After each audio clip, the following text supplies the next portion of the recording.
What's up, everybody? Welcome back to another episode of Bucco Territory, presented to you by the Foul Territory Network. I'm Noah Hiles. Joining me, as always, are my lovely co-hosts, Platinum Key, aka Mark, and Jay Hay, aka Josh Harrison.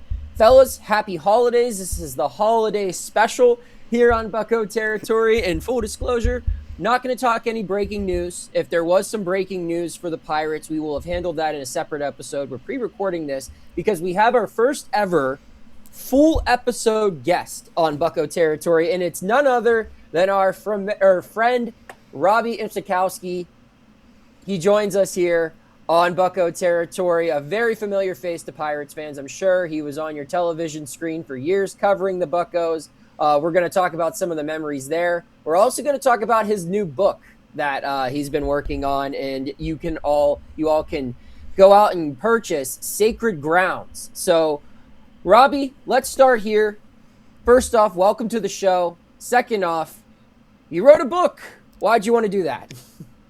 Oh man, Noah, Mark, Jay Hay, it's crazy.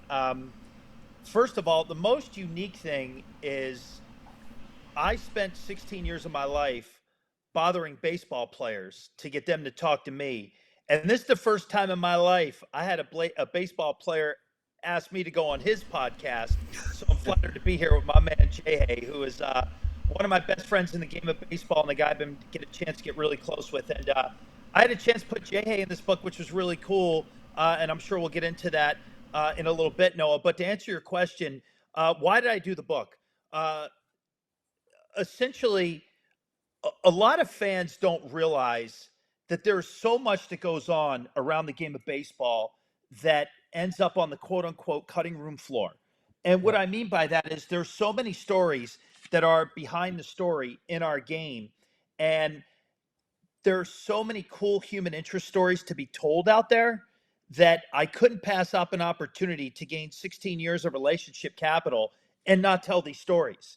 I've been very fortunate to develop a lot of relationships in my time with players, coaches, family members, stadium employees, ticket sales reps, clubhouse guys, everybody, you name it. There's so many people that make the game of baseball go on a daily basis. And I know Josh can attest to this from a player standpoint, the people that he sees going in and out of the ballpark every day, the faces that he sees every day, the consistency, right? And then you look at you, Noah, the people that you come across every day in the ballpark, the people that you see that make the business go.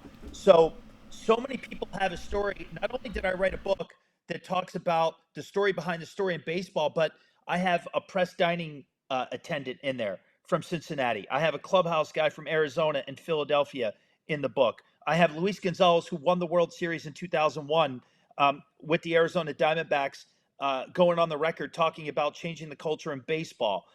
There are just so many different stories to be told in the game of baseball that fans would love because I spent 16 years doing it. So I just wanted to share it in book form, and that's why we're here.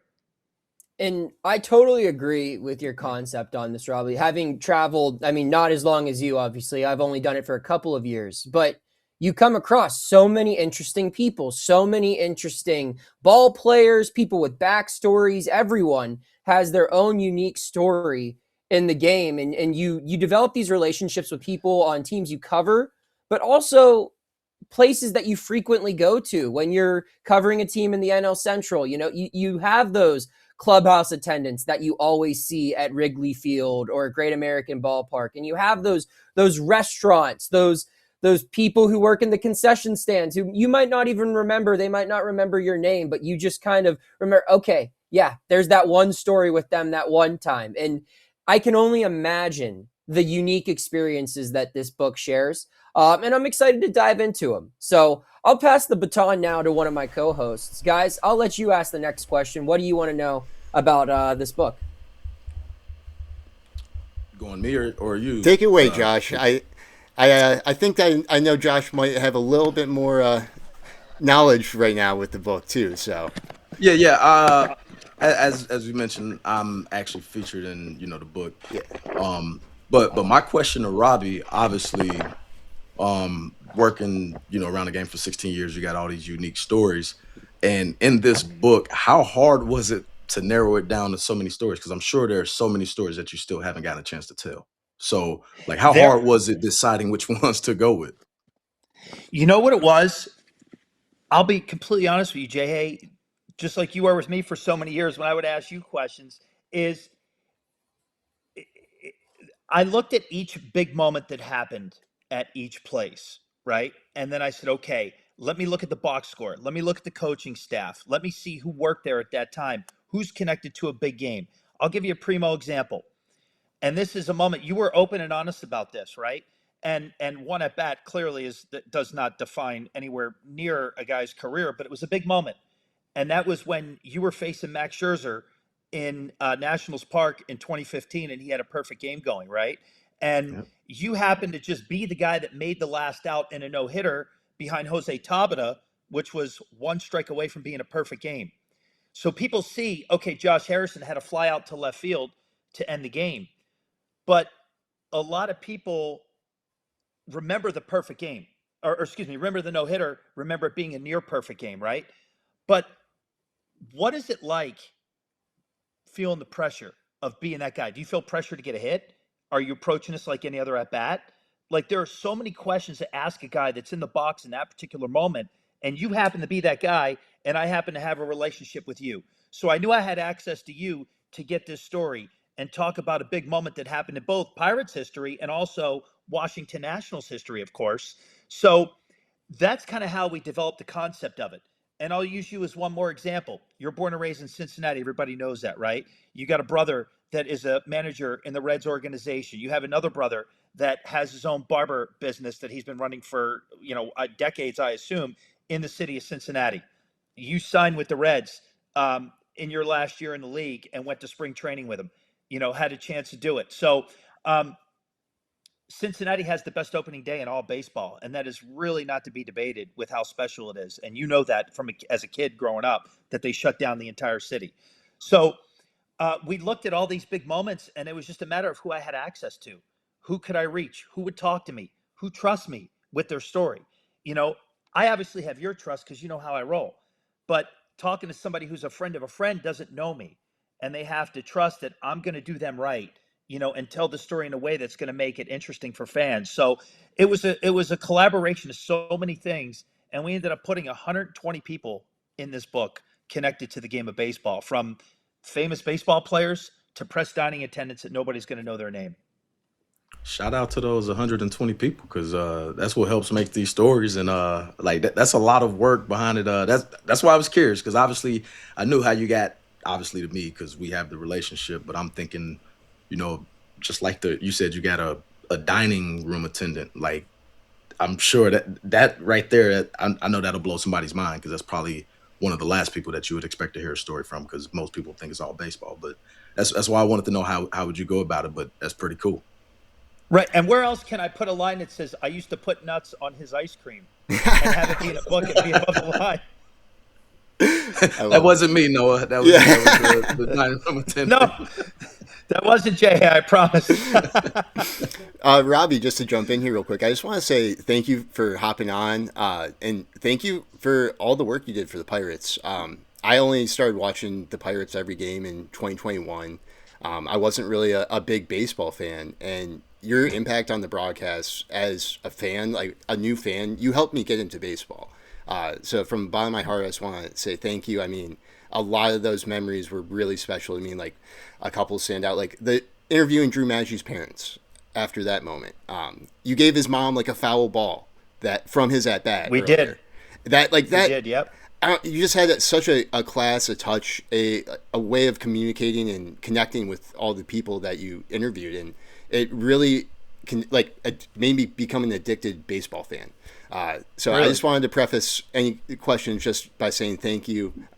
Really, really value your work. The fact that I'm talking to you right now is kind of freaking me out, geeking me out. Definitely fanboying a little bit. So I'm a big fan. And just wanted to say thank you for everything you did for us Pirates fans, because you really gave us those stories that are now in this book, throughout your career, and highlighted the human element behind the game, which I really wanted to just say I thank you. And how does the book dive into that? Well, first of all, I'm really thankful for your words, Mark, and that's fantastic. And really, if you really want to look at it, you could be a subject in a story in my next book or a book down the road, because I Yeah. want to release one I every love other it. day with these stories. But you're connected to the game of baseball. So you look at Platinum Key, has how many followers, Like roughly? I don't know right now, like 9,000 something or some around there. Okay. But that's my point. You're a guy that just got into baseball a handful of years ago, right? Now Yep. you're talking to a guy who's played baseball since he was, just above diapers, and Josh, right? Right. Who played forever and had a career. So you were three, right? Made two All-Star teams, and how does a guy like that end up there? So let's dig into your story a little bit. Not on the podcast, but Yeah. that's kind of Yeah. the genesis of the book. You know what I'm I love saying? it. Yeah. How you got into it. That's another interesting story. How many people want to be a Platinum Key because they Right. have a passion for something? It Or a doesn't necessarily Renegades have of to the be baseball Rotunda. or the Like I Chris they're Miller's in featured- there. they're I heard featured in that. Yeah. they're in my book as well. Yeah. I just had it. I'm on a group text with those guys, and they're a great fan group, man. And a lot Awesome of people people. don't realize. And let me tell you another little secret. That was the pirate, That right? some That people- was up at Yeah. yeah. Renegades of the Rotunda, all the way up in the top of the Rotunda, in Yep. top of left field. And Jay, hey, I don't know if you know this, but the last ever hit I did as a Pirates announcer, there's a guy named Kyle, who was a Renegade of Yeah. Rotunda, lost his life suddenly. Okay, and it devastated that group, right? And I went to our producer before that last game, knowing it could be my last game. And I said, if this is it for me, I want the final story that I do on the air for the Pirates is to pay a tribute to Kyle, because Kyle didn't love baseball. And he was very honest about that. But he loved being part of the Renegades of the Rotunda. Okay, now people could look at them and say, oh, they're weirdos, they're this, they're that. But get to know them. They're just a bunch of guys who love baseball and they love to drink beers. Genuinely awesome They people. would hang. Right. So Josh Harrison could sit with those guys all night, and like they would enjoy spending time with Josh Harrison. Like they don't want like autographs or pictures, even though I'm sure they would ask for both. But like they would be guys that would love to just talk to people. And Josh, a two-time All-Star, would love to hear their story. I guarantee you. And I guarantee you there are a ton of other players who would love to hear their story. And I'm serious. Like I promise you, Jay, hey, you would love to get to know these guys if you had to. I'm sure you've met them here and there, but to really dig deep and get to know those guys is pretty cool, man. And the thing you got to realize where our job comes from as reporters is two things. Number one, we're broadcasting to Pirates fans. Okay. So what am I going to do? Deal in gossip? Deal in rumor? Are we going to bury these guys when they're struggling? Of course not. We are broadcasting to Pirates fans, number one. Number two is people root for who they like. So my job was to make people like these people, right? You got a play-by-play guy, and you have an analyst in the booth who has played the game, okay? Who has forgotten more about baseball than Mark, Noah, and me have ever forgotten. I promise you, Josh Harrison has forgotten more about baseball. I'm not saying it to kiss his ass. I'm just saying because it's the truth, right? Like, Josh Harrison has forgotten more about the game of baseball than the three of us know combined. And don't ever lose sight of that, right? So, like, yeah, you can host a podcast, but there's just so many stories and there's so much to be broken down in the game. My job was not to talk about what pitches Josh can or can't hit, what balls he can or can't get to in the field. But I will tell you about Vince Sr. and Benita and Sean and Vince Jr. And I'll tell you about Mia Kinsley and Brittany, his entire family. So you're sitting at home, you watch him make a diving catch. You watch him play his ass off on the field. You watch him laugh and joke and doing the meat hook, having a good time. Him and Kutcher buddies, him and Cole are buddy. Like all his buddies are in the team. I've never met a guy that Josh Harrison didn't get along with in that clubhouse, or that didn't like Josh. But the point is, if you have a chance to get to know him, that is how people become fans of a certain player. Now, I'm just using Josh as an example, but I did the same for everybody. You look at Richard Williams, Trevor Williams' dad. Trev. How many people know? And you play with Trevor, Josh. You have. I'm sure, without even put you on the spot, I know you had to have a good relationship with Trevor because he's a good Trevor's guy my and you're a dog, good guy. yeah. So that's what I'm saying. So people may not realize that man in December of 2015 was given 60 to 90 days to live. Unless he underwent aggressive chemotherapy. And we had that viral moment of when Trevor made his major league debut in September of 2016.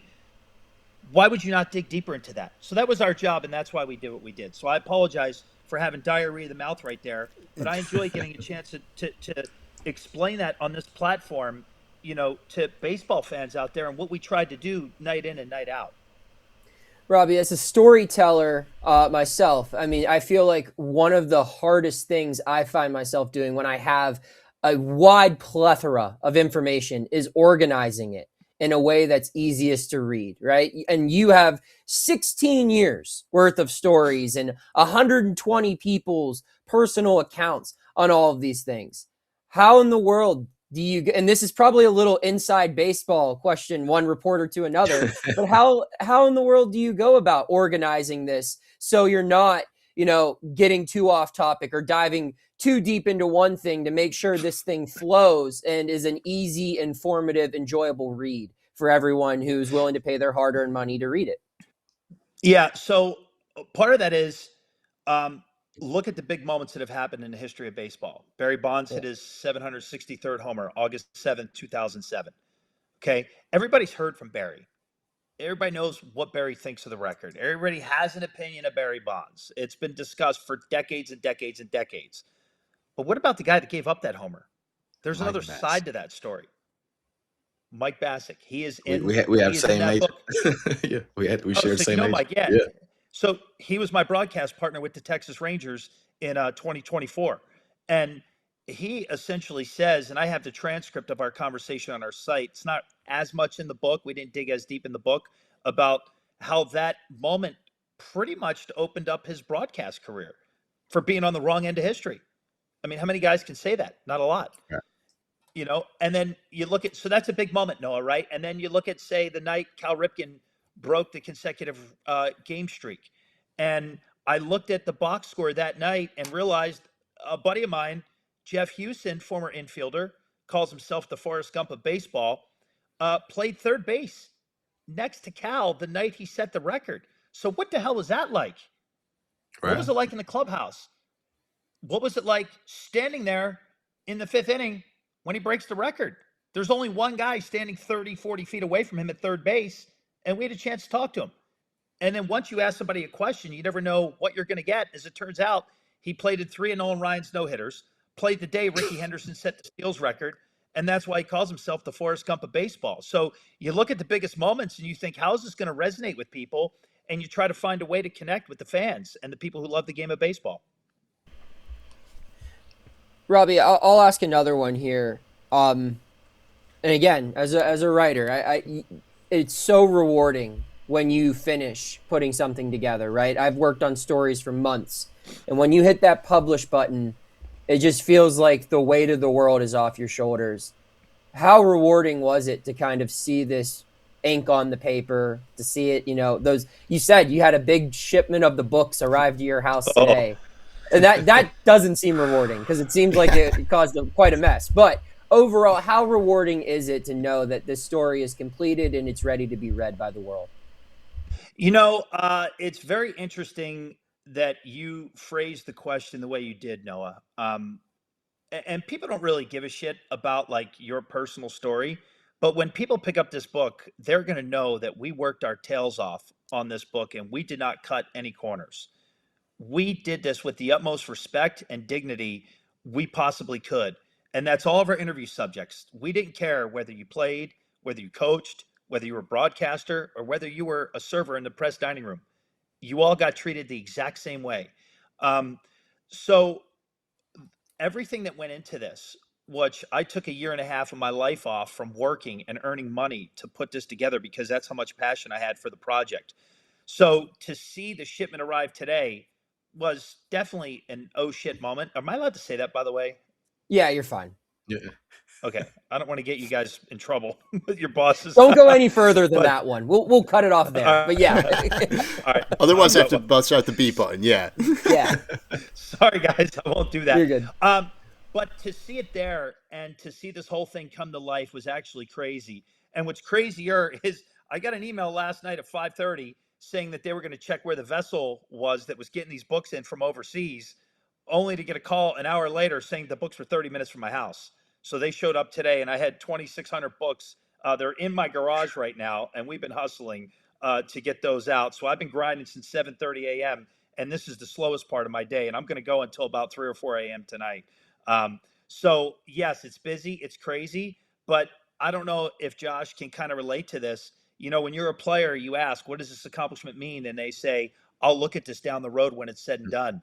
Maybe that's going to be my moment, not as a player, but as a guy who produced something he's pretty proud of in this book. And that's kind of how this whole thing has gone. And it's amazingly cool and it's amazingly surreal to pick something up like this and know that we worked as hard as we did to put this together. And I think anybody that really likes the game of baseball will love the product. Awesome. Fellas, do you have any other final questions here? I have some rapid fire ones before we wrap up the show. Yeah, I just have one that's I've been wondering about and excited to open up the book and see it might answer my question. But what are some of the weird quirks across the league that are like maybe something that's unique to just one stadium or a former stadium or something of that nature? Oh, there's a ton. You got the pool in Arizona. You got the notches at PNC Park. You've got the Ivy at Wrigley. I interviewed the guy, Rick Fuse. They call him Quick Rick. Not a lot of people realize that the guy that handles the Ivy at Wrigley Field is the guy that does the balls and strikes on the scoreboard. Oh, no way. Field. Oh, And he's the quickest. What? And he's the quickest guy in the league. Yeah, that's what I'm saying. That's Quick where Rick. we went with this. Quick Rick Fuse, man. I love it. Dude, if you are ever at Wrigley Field, you will see something like this. And I promise you, like, he's the quickest guy on planet Earth that does this stuff. But, like, you got the pool. What other stuff? You got Pesky's pole. You got the Green Monster, obviously, at Wrigley Field. Yeah. There are just so many things that are unique to baseball that you try to grab stories that are associated with it. What's it like being in the Green Monster? So we put pictures of what it's like inside the Green Monster. My buddy, Paul Hogan, the guy who named my book, we were at Mario's on September 3rd, 2024, when Skeens was pitching at Wrigley, and we had a bunch of drinks. And about 1 a.m., he goes, I got the name for your book. And he writes it on a napkin, and he goes, Sacred Grounds. And I'm like, dude, you're hammered. Let's talk about this tomorrow. And I pitched it to my team, and they loved it. So my buddy was at about a 0.2 when he named my book, and here we are. I love it. So, but one of the stories is him getting uninvited. He invited, Josh, you might remember this, 2013, 2014. Maybe you will, maybe you won't. But you guys were playing in Arizona, and they were doing cannonballs every time the Pirates scored a run. Well, you guys scored 5 runs in the final 2 innings of the game, and they were doing cannonballs left and right in a blowout. They ended up getting uninvited to the pool. They're like, you can come again, but just come when we play the Cubs. He's like, you think we're going to fly cross-country, 25 Pirate fans who spent over $5,000, tipped like $2,500, and to go watch like the Detroit Tigers play out there? This is crazy. So they basically got a shadow ban from the pool in Arizona. So we just tried to reach for stuff like that. I love it. That's incredible. Josh, any final questions?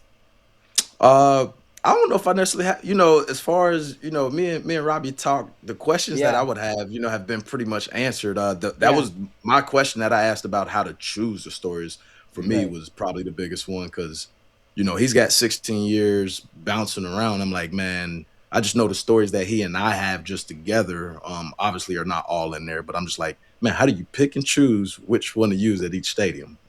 So that was why I asked that question. Cause I get asked a lot of questions about, oh, what's your favorite stadium? What's this? That's why I asked him, like, how did you go about choosing which ones to do? Because I know there are multiple stories at, multiple stadiums.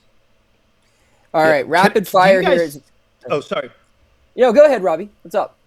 Do you have time for a quick human interest story? Because I want to highlight one thing. Yeah, absolutely. For sure. Is that all right? Can you guys spare it? Yeah, I'll please. be as quick as I can. So back in the day, and I think Pirates fans will really appreciate this, and this isn't to kiss up to Josh, because this is the God's honest truth, right? So here's Josh Harrison, right? Signed a contract that millions of kids dream of signing in Cincinnati. He goes on and makes 2 all-star teams.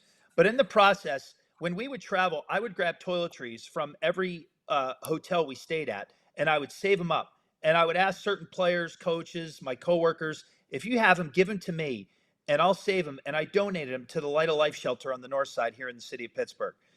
So I remember when Josh, I don't want to say too much inside info, but Josh kind of had a clue he wasn't coming back to the Pirates at the end of the year.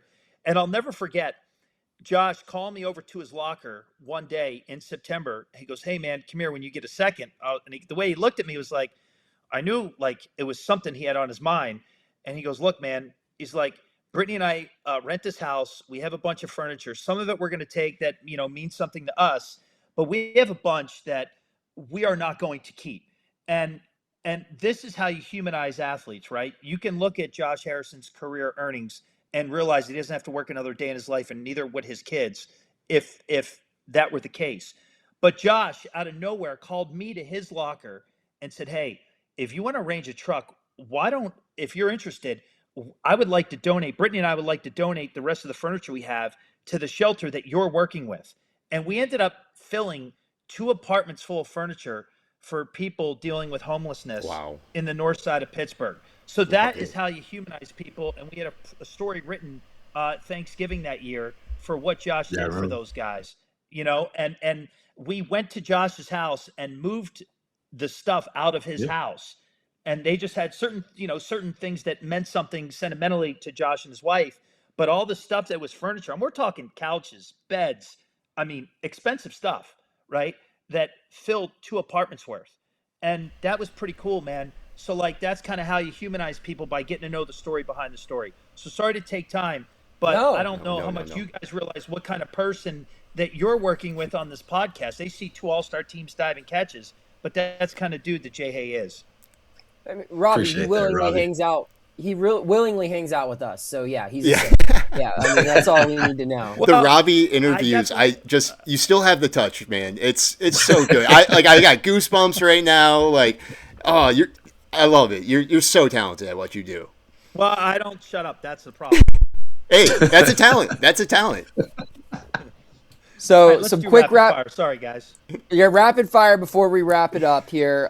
Your favorite road ballpark that produced the best stories for this book?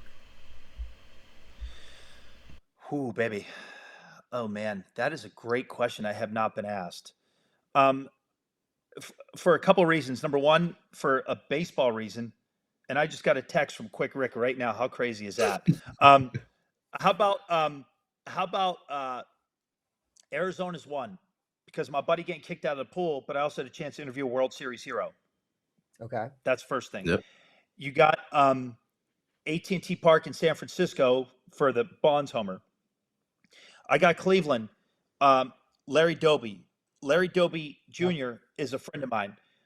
His father broke the American League color barrier, but had to deal with all the same stuff that Jackie dealt with, but didn't get the recognition or the publicity that Jackie got. And Larry had to deal with all the same crap, right? And Larry was a great player, just like Jackie was. So when Larry Sr. got his statue, I had a chance to talk to Larry Jr. about what it was like being Larry Doby Jr., and that was pretty cool.